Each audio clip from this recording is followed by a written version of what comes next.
xukunkan ay soo saartay maxkamadda ciidamada qalabka sida shanta gobol degmada Buuhoodle iyo dambiyada culus ee Puntland ayaa xukun dil toogasho ku riday 7 askari oo ka tirsanaa ciidamada difaaca Puntland kuwaasi oo sida ay sheegtay maxkamaddu horaantii sanadkan ka baxsaday deegaanka Tukaraq ee gobolka Sool isku hor fadhiyaan ciidamada Puntland iyo Somaliland isla markaana la baxsaday hub iyo gadiid kana gaday maamulka Galmudug gudoomiyaha maxkamadda ciidamada qalabka sida ee gobolada Bari Karkaar Highland Sanaag Gardaafo degmada Buuhoodle iyo dambiyada culus gaashaanle sare Cawil Axmed Faarax ayaa xukunkan u akhriyay warfidiyeenka bismillahir rahmaanir rahiim waxaan halkan ka sii deynaynaa xukun 7 askari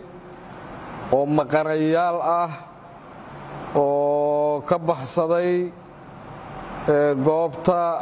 Tukaraq kala baxsaday hub iyo gaadiid ayna soo odeeyeen ciidamada amnigu iyo xeer ilaalintu maxkamaddu xukun ku riday ayaan waxaanu akhriyeynaa xukunkoodii 7 askari bismillaahir rahmaanir rahiim xukun maxkamadeed waxa fariistay maanta oo ay taariikhdu tahay 7 bishii 6 2018 maxkamadda ciidamada qalabka sida gobolada Bari Karkaar Highland Sanaag iyo Gardaafo waxay u fariistay xukun ciqaab ah oo loo haystay eedeysanayaasha magacoodu hoos ku qoran yahay iyadoo maxkamadda fadhigeedu u dhan yahay kana kooban 3 garsoore xeer ilaaliyowna kaalinaya kaaliyaha maxkamadda eedeysanayaasha oo dhammaantood maqana ah waxayna kala yihiin dable lambar 9783 jaamac Cabdinuur Maxamed dable lambar 9888 Cabdirashiid Ismaaciil Geelle dable lambar 8622 Maxamed Axmed Bootaan dable lambar 8839 Cabdi Cumar Jaamac dable lambar 9607 waa Saciid Maxamed Axmed dable lambar 9707 Cali Dhuux Cali Xasan dable lambar 9938 Cabdiraxmaan Cabdilaahi Ashkar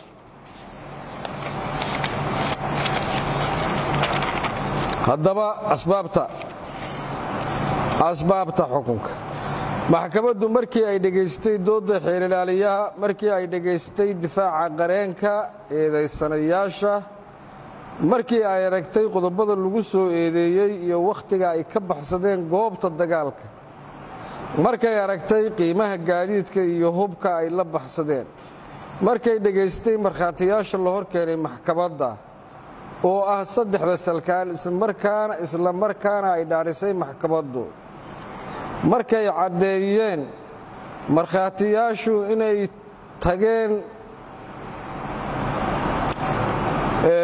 la tageen gaarigii iyo hubkii ay la baxsadeen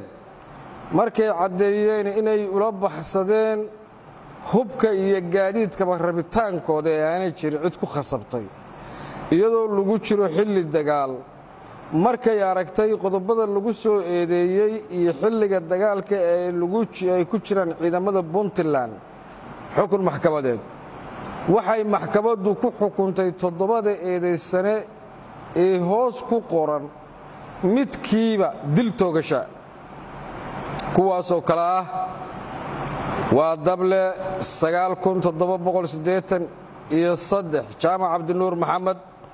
dable 9888 Cabdirashiid Ismaaciil Geelle dable 8622 Maxamed Axmed Bootaan dable 8839 Cabdi Cumar Jaamac dable 9607 Saciid Maxamed Axmed dable 9707 Cabdi Dhuux Cali Xasan dable 9938 Cabdiraxmaan Cabdilaahi Ashkar sidaa darteed waxaa xukunkan la fulinayaa waqtiga la qabto xukumanayaasha iyadoo ay maxkamaddu u cuskatay qodobka 45 xeerka ciidamada qalabka sida iyo qodobka 186 baarigraaf 2 xeerka ciqaabta Soomaaliyeed wabillahi tawfiiq maxamuud jamaal maxamuud dooxa wararka telefishinka Somali News magaala xeebeeda Boosaaso bari Puntland Soomaaliya